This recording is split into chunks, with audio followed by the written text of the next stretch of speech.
I'm pretty sure that many of us are already acquainted with versus battles and how they work, and we've all seen the generic Goku vs Superman one, which has been done to death over several years. We have Goku vs Sonic, we have Saitama vs Goku, yada yada yada. But I decided to bring something new to the table that is fresh and probably has never been thought of before, and that is Gorr the God Butcher versus Goku Black.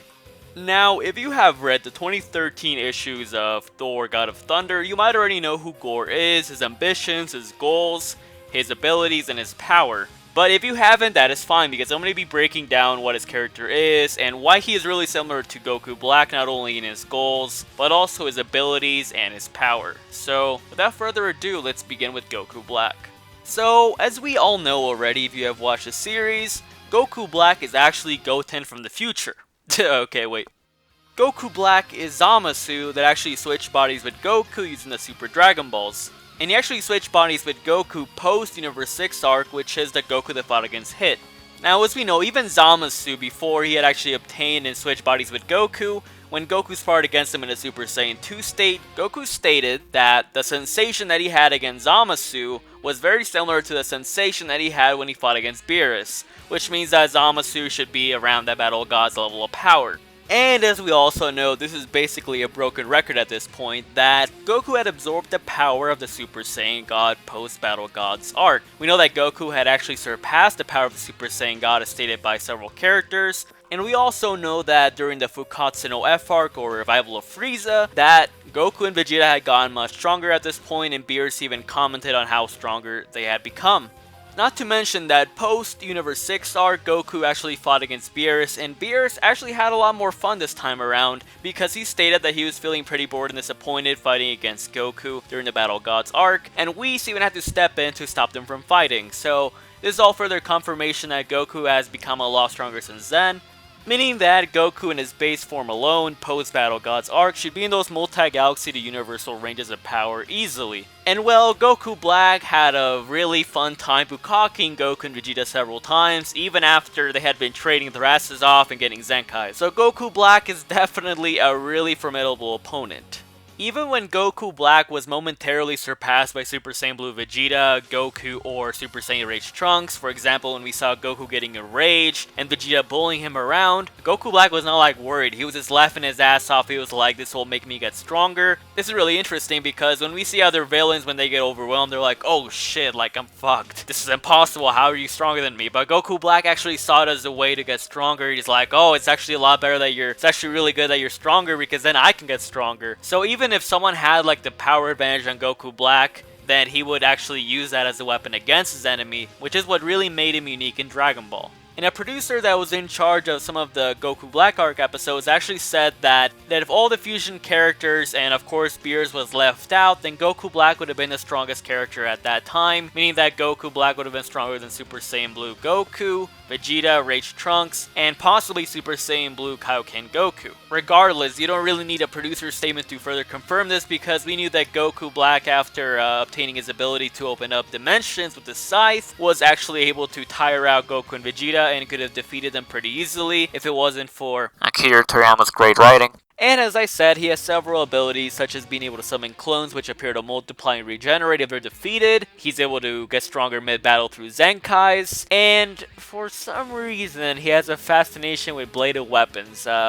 It's not a phase, Mom. Now, Gorr the God Butcher is a really interesting character, and you might say that he really isn't a villain after all because his actions weren't really like that unjustifiable. So Gorr and his tribe lived on this inhospitable planet that was really harsh, had really harsh conditions, there wasn't much food, there wasn't much water, and because of this, Gorr had actually lost his wife and several of his children, and the belief that the tribe had was, even if things were like looking really slim, they weren't looking too good, that they could always put their trust in the gods, they could pray to them, and they could receive resources. And after Gorr had lost many of his loved ones and he was losing hope in the gods, he was actually arguing with his tribe. He was like, okay, if the gods exist, if the gods are supposed to be good and looking out for us, why do we pray so much and why are they unanswered? Why haven't they given us water? Why haven't they given us food? Why haven't they blessed us? And because of this, the tribe wasn't too content with this, this heresy, and they essentially exiled him from the tribe and they left him out there to die.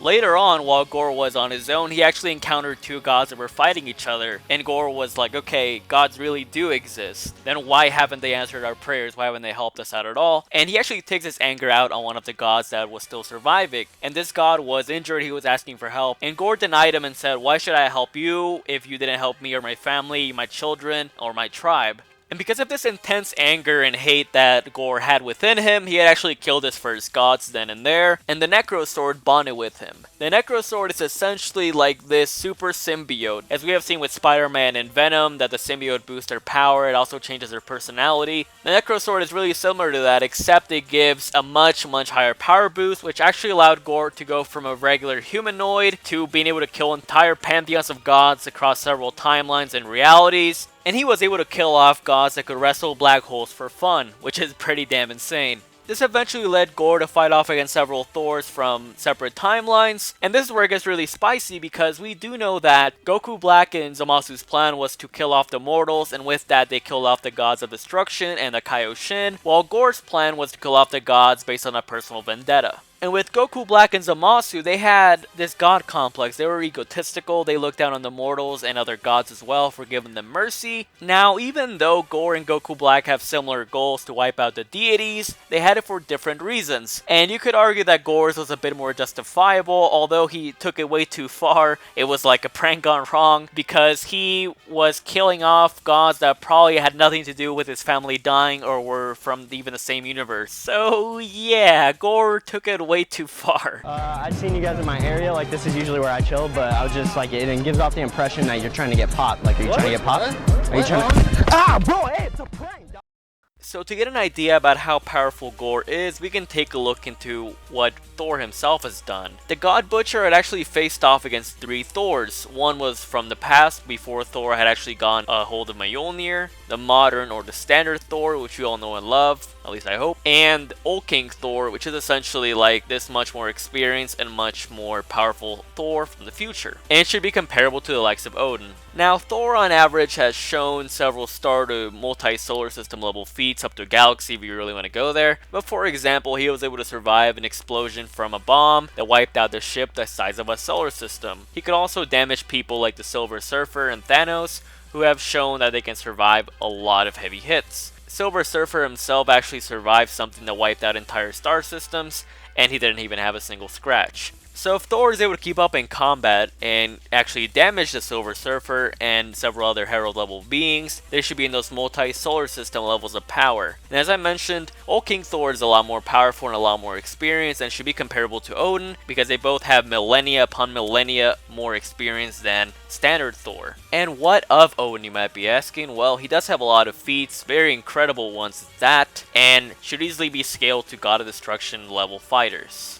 Odin's power is like really underrated and it's lowballed heavily because of people unironically thinking and accepting every writer statement that they come across. And one of those was by Dan Jurgens that was made like several years ago, in which he was asked if he pictured Odin's power being capable of destroying galaxies, and he said no, that like they're really just planetary range. And I mean, you would be using death of the author here because I mean, just because he interprets it differently doesn't mean that the other writers also show the same thing. Many more writers have shown statements, they've shown feats that clearly outnumber what Dan Jurgens' view is. So picture it this way, you have 3 A's, 2 B's, and 1 F on your report card. Are you gonna say, oh, like, I'm an F student, right, because you have 1 F? Or would you say, okay, I'm an AB student because I have more A's and I have more B's consistently? That's the same thing here. So just because one writer interprets it differently doesn't mean like the other ones do as well, in which there's more that consistently show him above galaxy level if not beyond, as I will get into.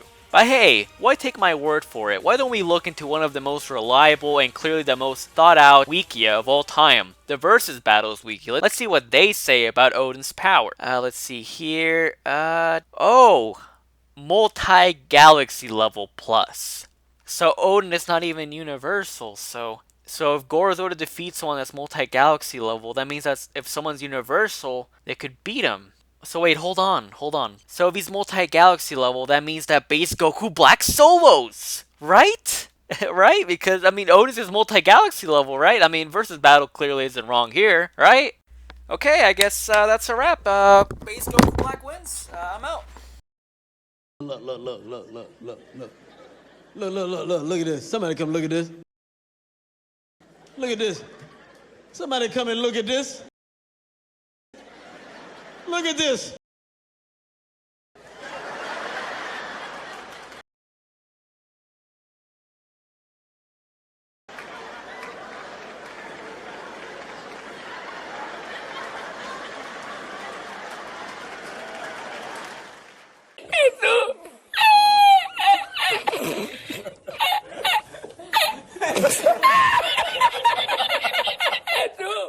This is so wrong. Odin has shown several feats that are beyond multi-galaxy level and reaching beyond the universal levels of power. Don't believe me? Well, let's look at one that I've mentioned several times before, such as when Odin fought against Seth and their battle was destroying galaxies all over the universe, it was reigniting stars, and it was stated that if Odin lost, then the universe would be destroyed. And on top of that, it was stated by several characters that this battle was actually affecting all of reality and was tearing at the fabric of the multiverse itself, and we know that the Marvel multiverse contains an innumerable amount of universes, if not an infinite amount at that, so this battle was affecting an even higher plane of reality than the one they were on.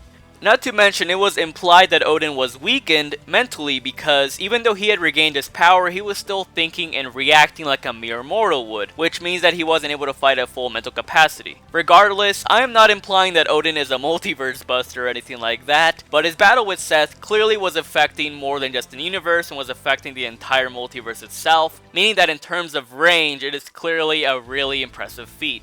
Additionally, Odin was also able to separate the 10th realm itself from the World Tree, and if you aren't acquainted with what the World Tree is, it is essentially this construct with 9 realms as they're typically known, one of them being Asgard, where Thor and Odin reside on, and Midgard, which can be referenced as the Earth or the living universe of the 616 reality. So after Odin actually separated the 10th realm, he actually put it into an universe-sized prison. And it is actually referenced that the World Tree, even though there are 9 realms typically, they are actually the tip of a near infinite iceberg with several other realms still on there. And they're actually referenced to being universes, and you can actually see that many of them have their own cosmos and celestial bodies in the background. This is really important to note because Odin was also able to nullify a fire that was spread by Surtur that was actually going to spread and destroy the entire World Tree and its near infinite amount of realms. So this is clearly a multi-universal level feat because Odin is dealing with levels of energy that can spread and destroy like a near infinite amount of realms, so it is clearly a big deal. Not to mention, it is very likely that old King Thor would scale from this level of power that Odin showed because this Thor is, well, really old, he's a lot more experienced, and he's a lot more powerful than standard Thor. So clearly, if Gorr defeated him alongside 2 other Thors at the same time, Gorr would be on those multi-galaxy to beyond universal levels of power, which means that he would more than likely match Super Saiyan Blue level characters like Goku Black. But now what does it come down to? That is the question. Now please tell me if this sounds vaguely familiar, but much like Goku Black is able to summon clones of himself using a dimensional rift with the scythe, Gorr is also able to summon berserkers and demons using the Necro Sword to fight alongside him or for him, so both of them are able to summon warriors from their own power. And much like Goku Black, Gorr also has a fascination with bladed weapons for some reason. They're both really edgy like that.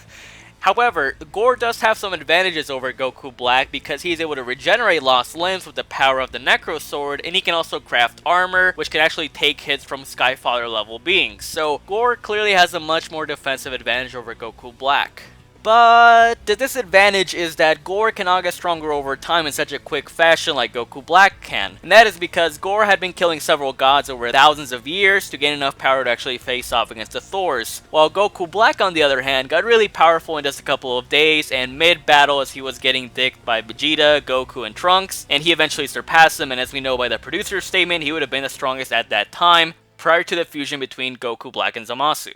And let's just say that the Goku Black clones are a lot more powerful than the Berserkers because many of these were fighting off against standard Thor and they weren't really victorious in the end. While the Goku Black clones are a lot harder to destroy and they seemingly regenerated from being punched, and they were being used to tire out Super Saiyan Blue Vegeta and Super Saiyan Blue Goku. But the drawback to this ability is that Goku Black had to be in a specific range for this to actually work, because when Zamasu was basically getting cucked and he was begging for help, Goku Black had to teleport to him, and once he did that, the clones disappeared. So if Gorr was able to basically fight him off that zone, then he would be able to get rid of the dimensional rift and the clones as well. And as I said, even if Gorr is more powerful than Goku Black, then Goku Black would actually be using that to his advantage and get stronger over time and surpass him entirely. So this could either go down in two ways. One, Gorr would actually be overwhelmed by the clones that are a lot stronger than his own Berserker warriors, or Goku Black would eventually surpass him. Not to mention that Gorr, if he was in character, he would more than likely try to toy and,